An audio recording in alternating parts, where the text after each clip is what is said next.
আমরা আজকে কথা বলবো নতুন ক্রীড়া প্রতিমন্ত্রীর কাছে প্রত্যাশা। আপনারা জানেন যে গতকালই সরকার নতুন গঠন হয়েছে এবং নতুন মন্ত্রিসভাও গঠিত হয়েছে, শপথ নিয়েছেন এবং ক্রীড়া প্রতিমন্ত্রী হিসেবে দায়িত্ব নিয়েছেন ক্রীড়াঙ্গনের চেনা মুখ আমিনুল হক। বাংলাদেশের সাবেক অধিনায়ক, ফুটবলের বাংলাদেশের অনেক সাফল্যের সাথেই জড়িত তিনি।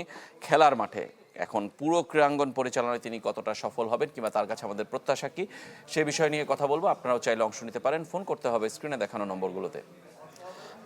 সনদ বাবলা আছেন আমাদের সঙ্গে অতিথি হয়ে। সনদ বাবলা, এটা একটা স্বস্তির কিনা যে অনেক দিন পর একটা ক্রীড়াঙ্গনের পরিচিত মুখ এবং মাঠের মানুষ ক্রীড়া প্রতিমন্ত্রী হলেন। বাংলাদেশে এটা খুব বিরল, মানে ক্রীড়া প্রতিমন্ত্রী কিংবা ক্রীড়া মন্ত্রীর দায়িত্বে এর আগে আমরা আরিফ খান জয়কে দেখেছিলাম, তারপরে সেকেন্ড তিনিও উপমন্ত্রী ছিলেন। প্রতিমন্ত্রী হিসেবে পুরো মন্ত্রণালয়ের দায়িত্ব প্রথমবারের মতো আমার মনে হয় কোনো ক্রীড়াঙ্গনের ব্যক্তিত্ব পেলেন। হ্যাঁ, এটা অবশ্যই ইতিবাচক বাংলাদেশের ক্রীড়াঙ্গনের জন্য। অনেক দিন পরে সেটা কি বলা যাবে অনেক দিন পরে, কারণ এর আগে রাসেল, জাহিদ হাসান রাসেল উনিও হয়তো মাঠের মানুষ ছিলেন না, কিন্তু সংগঠক হিসেবে হলে যে ক্রীড়া সংগঠকই ছিল বলা যায়। তার আগে আপনি নিজেই বলছিলেন যে আরিফ খান জয়ের কথা, উনি আমিনুল হক, আরিফ খান জয়, তারা হলে যে খেলার মাঠের কলিগ ছিলেন। তো সেই জায়গা থেকে যদি দেখি একদম এটা একক দায়িত্ব, উনি আমিনুল হক যেটা পেয়েছেন একক দায়িত্ব, তার উপর আসলে আপনার যেটা ট্যাগলাইন যে প্রত্যাশা, আসলে অনেক প্রত্যাশা বাংলাদেশের এখন, সেটা উনি আশা করি যে আমিনুল হক এটা খুব ভালো করে বুঝবেন যে বাংলাদেশের ক্রীড়াঙ্গনের যে অনেক পটেনশিয়াল আছে সেই জায়গাটা উনি নিজে খেলেছেন, দেখেছেন এবং হলো যে এখন কি বলে মন্ত্রী হিসেবেও দেখবেন যে কোন জায়গায় সমস্যা আছে উনি খুব ভালোভাবে জানেন। এই পটেনশিয়ালের জায়গাটা উনি যদি ব্যবহার করতে পারেন, নিজের ক্ষমতা, নিজের মানে আমি বলি যে মন্ত্রিত্বের প্রতিপত্তি সব কিছু দিয়ে যদি এই জায়গাটা উতরে দিতে পারেন, তাহলে হলে যে বাংলাদেশের ক্রীড়াঙ্গনটা আসলে তার হাতে অনেক ভালো থাকা উচিত। আপনি নিজে কয়েকজনের নাম বলছিলেন এবং তারা সংগঠক হিসেবে সফল, এটা আমি কোনো স্বীকার করার, জাহিদ হাসান রাসেলের কথা বললেন কিংবা এটাকে সাদেক হোসেন খোকাও ছিলেন, মানে অনেকেই সংগঠক হিসেবে এই মন্ত্রীর দায়িত্ব পেয়েছেন, তারা দায়িত্ব পালন করেছেন। কিন্তু খেলার মাঠ থেকে আসলে এসে সেটা একটু নতুনত্ব, সেটা যেমন আছে ঠিক তেমনি একজন ভালো খেলোয়াড় হলেই যে ভালো সংগঠক, ভালো প্রশাসক হবে সেটারও নিশ্চয়তা নেই।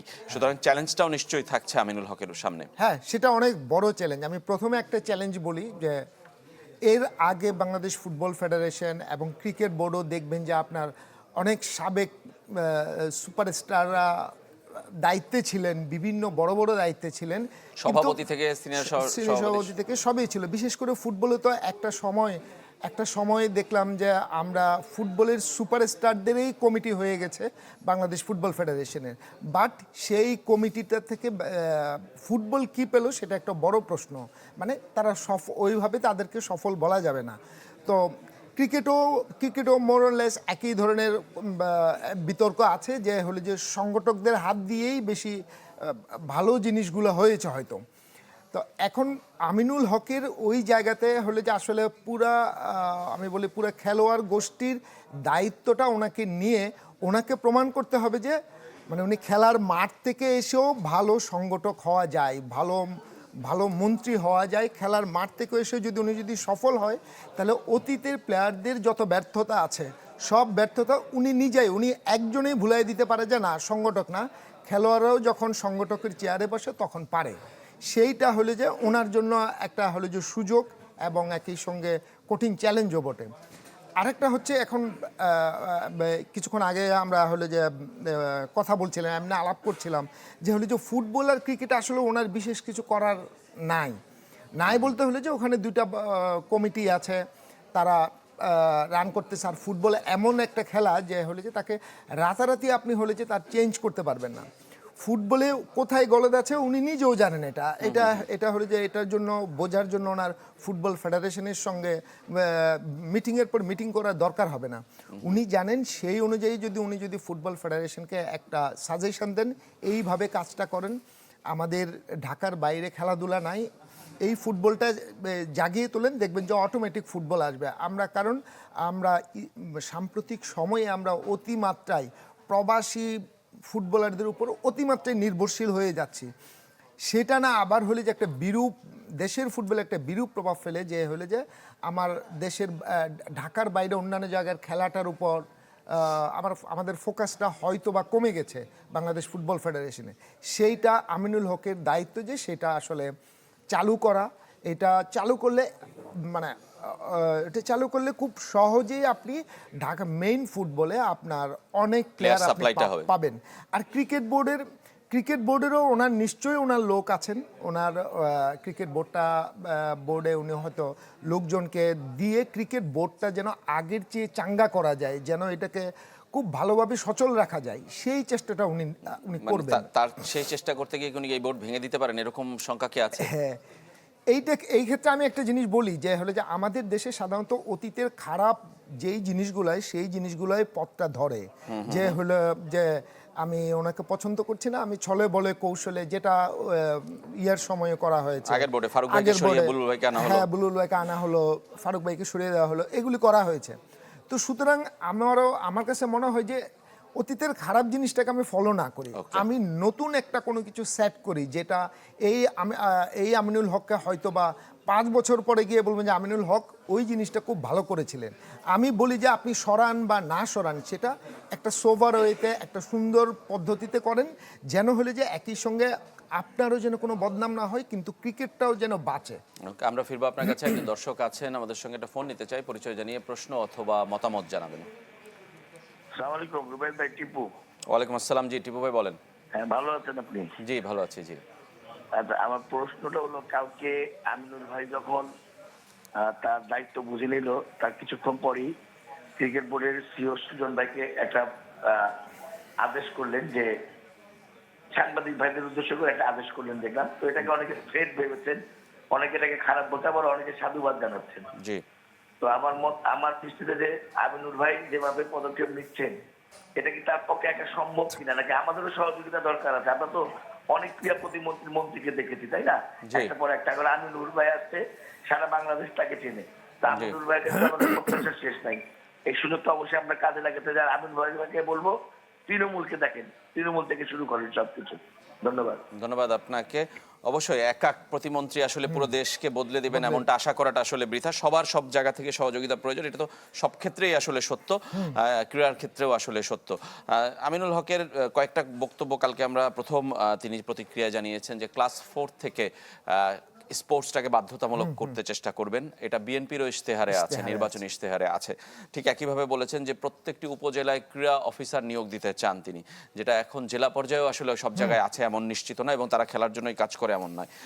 সেই জায়গায় এই দুটো বড় পয়েন্ট তিনি বলেছেন যেটা করতে চান, মানে এটার ইমপ্লিকেশন কিংবা এটার ফলটা আসলে বাংলাদেশ কিভাবে পেতে পারে যদি এটা তিনি সফল করতে পারেন।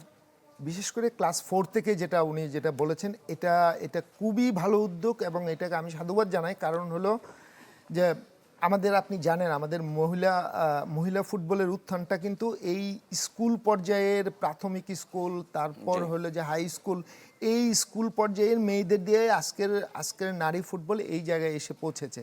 সুতরাং এই সামনে এইটা একটা বড় উদাহরণ আছে, আপনি স্কুল থেকে যখন খেলাধুলাটা শুরু করেন, এটা কোন জায়গায় গিয়ে পৌঁছাতে পারে,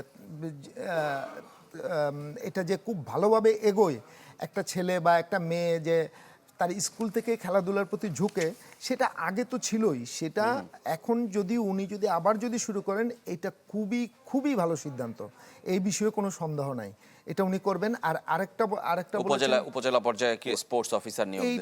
এইটা আমি জানি না, শুধু স্পোর্টস অফিসার নিয়োগ দিলেই যে কিছু হবে, এটা আমি এই সিদ্ধান্তটা আমি জানি না কেমন হবে। কিন্তু আপনার বিভিন্ন ফেডারেশনগুলোর মাধ্যমে, ছোট ছোট ফেডারেশনগুলো যেগুলো আছে, ওইগুলোকে আসলে কেউ টেক কেয়ার করে না। বাংলাদেশের আগের যারা মন্ত্রী ছিলেন, কেউ সবাই ফুটবল ক্রিকেট ফোকাসে থাকতে চায়। আমি আমিনুল ভাইকে বলবো যে হলে যে আপনি এমন 2টা খেলা, ছোট খেলা বেছে নেন, যেগুলো হয়তো সাংবাদিকরাও জানবে না যে হলে যে এগুলো নিয়ে আপনি কাজ করছেন, কিন্তু আপনি একটা বড় মঞ্চে গিয়ে, ইন্টারন্যাশনাল মঞ্চে গিয়ে, যখন এই 2টা খেলার যখন পদক আসবে তখন যেন বলতে পারে যে এটা একদম আপনার উদ্যোগ ছিল, এটা একদম আপনার প্ল্যান ছিল, সেরকম করে আপনি হলে যে এই জায়গাটুকু ইউজ করতে পারেন। আপনি ফুটবল ক্রিকেট থেকে নতুন করে আপনার কাজ করার কিছু নেই, আপনি শুধু ওখানে গাইড করেন। তারা স্বনির্ভর, তারা নিজেরাই হ্যাঁ, এগিয়ে নিতে পারবে, নিজেরাই এগিয়ে নিতে পারবে। গাইড করাটা জরুরি। গাইড করাটা, আপনি আমাদের অনেক খেলা আছে সম্ভাবনাময় জায়গায়, আপনি আর্চারি আছে, আমার শুটিং, কেন শুটিং এর আসলে এই পতন, এই পতনটা হলো এই খেলাগুলিকে সবগুলো নিয়ে কখনোই আপনি পারবেন না। জাস্ট 2-3টা খেলা বেছে নেন, এগুলো নিয়ে কাজ করেন, এগুলো নিয়ে খুব খুব মানে আপনার হলো যে খুব এমফেসিস দেন এগুলোর উপর, দেখবেন যে এই 2-3টা খেলা আগামী হয়তো বা 1 বছর তো হবে না, হয়তো 2 বছর পরে দেখবেন যে এই 2-3টা খেলা আপনাকে রেজাল্ট দিচ্ছে। তখন বুঝবেন যে হলো যে এইটা হলো যে একজন মাঠের প্লেয়ার যিনি ক্রীড়ামন্ত্রী হয়েছেন, তার কেরিশমাটা তখন খুব ভালোভাবে মানুষ টের পাবে। আমিনুল হক যতই খেলার মানুষ হোক, তিনি একজন রাজনীতিবিদ, একটা দলকে ওন করেন, একটা দলের প্রতিনিধি হয়ে তিনি মন্ত্রিসভায় এসেছেন। ফেডারেশনগুলো পুনর্গঠন হবে যখন অ্যাডহক কমিটি চলছে, যেখান থেকে যখন নির্বাচন হবে, তিনি এই রাজনীতির বাইরে খেলাকে রাখতে পারবেন কিনা? আমি যদিও আমিনুল হকের অসংখ্য বক্তব্যে শুনেছি যে তিনি বলেছেন খেলাধুলাকে রাজনীতির বাইরে রাখা কথা এবং রাখতে চান। তিনি নির্বাচিত এই মন্ত্রী হওয়ার আগে বলেছেন, নির্বাচনে অংশ নেওয়ার আগে বলেছেন, এমনকি যখন আগের সরকার ছিল তখনও বলেছেন। তিনি এই কথাটা বলেছেন, পারবেন কিনা আপনার কি মনে হয়? আমি আসলে প্রথমত রাজনীতির সঙ্গে খেলাধুলাকে বাইরে রাখা, আমি এইটার সঙ্গে আমার একটু দ্বিমত আছে। যে হলে যে যেই ব্যক্তিটা ওখানে ফেডারেশনে বসবেন, ওই ব্যক্তিটা রাজনীতি করতে পারেন, রাজনীতি করা তো অপরাধ না, কিন্তু ওই ব্যক্তিটা ক্রীড়া মনস্ক কিনা। এর আগেও আমরা এইরকম অনেক সংগঠক দেখেছি, খুব সংগঠকের চেয়ারে যখন বসে ওনারা খুব সিরিয়াস, আবার যখন এইখান থেকে ওনার 2টা সত্তা থাকে, একটা রাজনৈতিক সত্তা, উনি যখন ফেডারেশন থেকে বেরিয়ে যান, বেরোয়ার পর ওনার রাজনৈতিক মতাদর্শ আলাদা হয়ে যায়। কিন্তু উনি যখন সংগঠকের চেয়ারে বসে অনেকের হাত ধরেই খেলাটা এগিয়ে গেছে। আবনি, মোহামেডান, এই 2টা ক্লাব, ব্রাদার্স, এরা তো হলে যে রাজনীতির লোকজনে এই ক্লাবগুলোকে উপরে তুলেছে। সুতরাং আমি এটা মনে করি না যে রাজনীতির লোকজন আসলেই ক্রীড়াঙ্গনটা নষ্ট হয়ে যাবে। আমি এটার বিরুদ্ধে। কিন্তু রাজনীতির মনস্ক মানুষ থাকবে, এটা খুবই স্বাভাবিক, কিন্তু হলে যে ওই মানুষটা ক্রীড়া মনস্ক কিনা। আর নতুন ক্রীড়া প্রতিমন্ত্রীর কাছে এটাই প্রত্যাশা, আপনি স্পোর্টস মনস্ক মানুষজন আনেন, তখন আপনি খুব কমফোর্ট ফিল করবেন যে আপনি তার উপর ভরসা করতে পারবেন। শুধুমাত্র রাজনীতি করার জন্য, শুধুমাত্র পদের জন্য তাকে না বসিয়ে আপনি স্পোর্টসের মানুষজন আনেন, সেই মানুষজন বিএনপিতে ভর্তি আছে। সুতরাং এইটা নিয়ে কোনো প্রবলেম নাই। এটা আমার মনে হয় যে আপনি ওই রকম মানুষ আপনি চিহ্নিত করতে পারবেন, এদেরকে বসালে আপনি রেজাল্টও পাবেন। এবং যেটা বলছিলেন যে কমফোর্টের সাথেও কাজ করতে পারবেন, নিজ দল কিংবা নিজ মনস্ক চিন্তা চেতনার মনস্ক মানুষকে সঙ্গে নিয়ে। আরও একজন দর্শকের ফোন নিতে চাই, পরিচয় জানিয়ে প্রশ্ন অথবা মতামত জানাবেন। জি, হ্যালো, আসসালামু আলাইকুম। ওয়ালাইকুম আসসালাম। ভাইয়া, আমি মিরপুর থেকে বলছি, সেলিম। জি সেলিম ভাই বলেন। আমি বলতেছি যে তামিম ভাই কি বিসিবিতে সরাসরি ইনভলভ করা যায় না?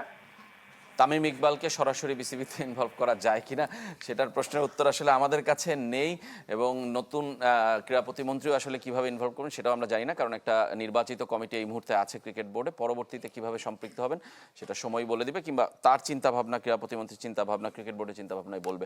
আমরা আরও কথা বলবো আমাদের অতিথির সঙ্গে। একটা ছোট্ট বিরতি নিচ্ছি, ক্লেমন বিয়ন্ড দ্য গ্যালারিতে ফিরে আসবো একটু পরে। আমরা বিরতির আগে অনেকগুলো বিষয় নিয়ে আলাপ করছিলাম। দর্শকের একটা প্রশ্ন ছিল তামিম ইকবালকে ক্রিকেট বোর্ডে অন্তর্ভুক্ত করা যায় কিনা। ক্রিকেট বোর্ড আসলে আলোচনার একটা বড় বিষয়।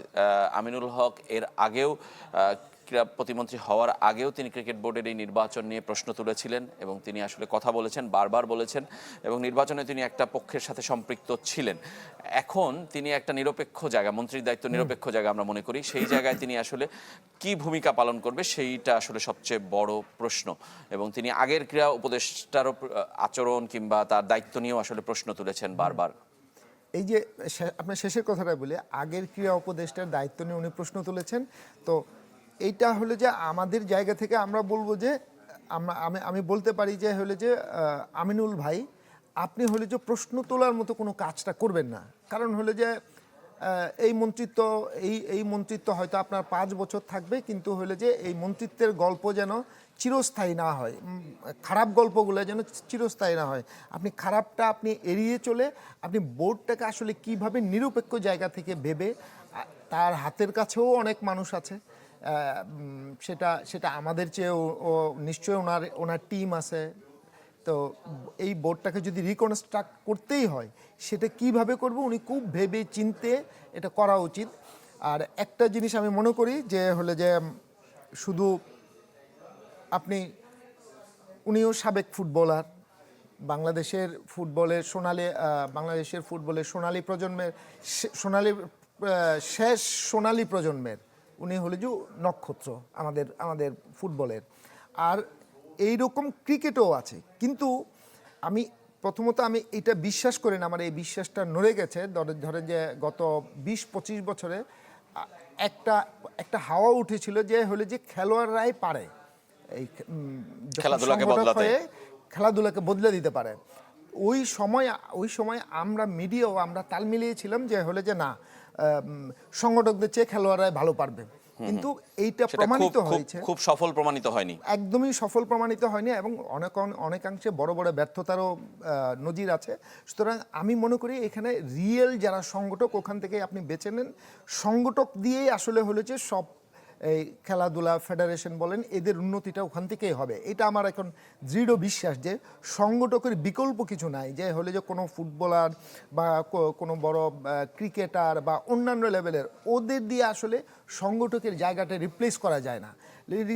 এটার আমরা আমার নিজের অভিজ্ঞতাতেই অনেক দেখেছি, এটা হয় নাই। অনেক বড় অনেক নেম এন্ড ফেম আছে, কিন্তু ওইখানে গিয়ে পারে নাই, পারফর্ম করতে পারে না। উনি হয়তো পারফরমেন্সের জায়গা থেকে হয়তো ন্যাশনাল টিমস ম্যানেজমেন্ট কমিটি বা অন্যান্য জায়গায় উনি ইনপুট দিতে পারবেন, সেই ক্ষমতা ওনার আছে, কিন্তু আসলে একটা অর্গানাইজেশন চালানো এটা হলো যে সংগঠক না হলে বোধহয় চালানো যায় না। এমনিতে আরেকটা জিনিস জানতে চাই যে ক্রীড়া মন্ত্রণালয়, যুব মন্ত্রণালয়, দুইটা মন্ত্রণালয়ের দায়িত্ব আছে, সঙ্গে এনএসসি, মানে একটা আমলাতান্ত্রিক জটিলতা আমরা ক্রীড়াঙ্গনে সবসময় দেখে আসছি নানা স্তরের। সেই জায়গাটায় উনি কি আপনার মনে হয় যে নজর দিতে পারবেন কিংবা দেবেন? আসলে এই জিনিসগুলো তো বাংলাদেশের ক্রীড়াঙ্গনে অনেক দিন ধরেই, যে এনএসসি, ক্রীড়া মন্ত্রণালয়, অলিম্পিক, এই তিনটা জুড়ে হলে যে কার কি কাজ, এনএসসি বলে এটা আমার কাজ না, আবার অলিম্পিক বলে এটা আমার কাজ না, কার কি কাজ। এখন এই জিনিসগুলা একটা প্রশ্ন, এইগুলোর দায়িত্ব, এই প্রতিষ্ঠানগুলা কি কাজ করবে না করবে সেটা একটা প্রশ্ন। At the end of the day মনে হয় যে হলে যে খেলাটার উন্নতি, মানে আমাদের ক্রীড়াঙ্গনের মানে খেলাগুলোর উন্নতিটা হলে যে মুখ্য। সেক্ষেত্রে একটা কথা এনএসসি থেকে বা অন্যান্য জায়গা থেকে সরকারি তরফ থেকে শোনা যায়, এই যেমন ছোট ছোট যে ফেডারেশনগুলো আছে, ধরেন যে badminton federation, table tennis federation, tennis federation, মাঝে মধ্যে শুনি যে হলে যে ওখানে দুর্নীতি হয়, ওখানে টাকা নয় ছয় হয়। আমার একটা পাল্টা প্রশ্ন আমিনুল ভাই নতুন এসেছেন, ওনাকে প্রশ্ন করে লাভ নেই, উনি নিজে একটু হলে যে এটা একটু বিচার করুক যে এইসব ফেডারেশনগুলোকে আপনার সরকার বছরে কয় টাকা দেয়। আমি যতটুকু জানি সেটা মোটেও হলে যে 5-6 লাখ 7 লাখ এইগুলোর চেয়ে বেশি দেয় না। তো সেখানে ভাই হলে যে এই 7-8 লাখ টাকা দিয়ে এখন ও খেলাই চালাবে কি করে, আর কি দুর্নীতি বা করবে কোত্থেকে? সুতরাং এইটা না বলে খেলাটা যেন ভালোভাবে চালাতে পারে, আপনি ওইদিকে পজিটিভ থাকেন। এক কথায় যদি বলি, আপনি কি চান আমিনুল হকের কাছে? 5 বছর পরেও বলতে পারেন, 1 বছর পরেও বলতে পারেন, আপনি কি চান আমিনুল হকের কাছে এক কথায়? আমি আমিনুল হকের কাছে চাই যে হলে যে বাংলাদেশ যেমন এবার সাফ ফুটবল খেলবে, এটা আমিনুল হকের বর্তমান যে অবস্থাটা আছে ওই দায় দেওয়া যাবে না। এটা আমি 2 বছর পরে বাংলাদেশের ফুটবলের একটা সিগনিফিক্যান্ট উন্নতি চাই, যেটা হলে যে বাংলাদেশ হয়তো 50-এর কাছাকাছি তার র্যাঙ্কিংয়ে চলে আসবে, পুরুষ ফুটবলে 50-এর কাছাকাছি র্যাঙ্কিংয়ে আসবে, আর ক্রিকেটে 2 বছর পরে একটা টুর্নামেন্ট জিততে চাই। ধন্যবাদ আপনাকে সানাত বাবলা, আমাদের স্টুডিওতে আসার জন্য। স্বপ্নের কথা বললেন, স্বপ্ন পূরণের দায়িত্ব নতুন ক্রীড়া প্রতিমন্ত্রীর কাছে। তার কাছে আমাদের অনেক প্রত্যাশা, পুরো বাংলাদেশের মানুষের প্রত্যাশা। তিনি যেহেতু খেলার মানুষ, মাঠের মানুষ, এখন তিনি ক্রীড়া প্রশাসনের শীর্ষ পদে বসে বাংলাদেশের ক্রীড়াঙ্গনকে কতটা বদলে দিতে পারবেন সেই উত্তর দেখার অপেক্ষায় আমরা। সবাই ভালো থাকবেন, আজকের মতো এখানে শেষ করছি।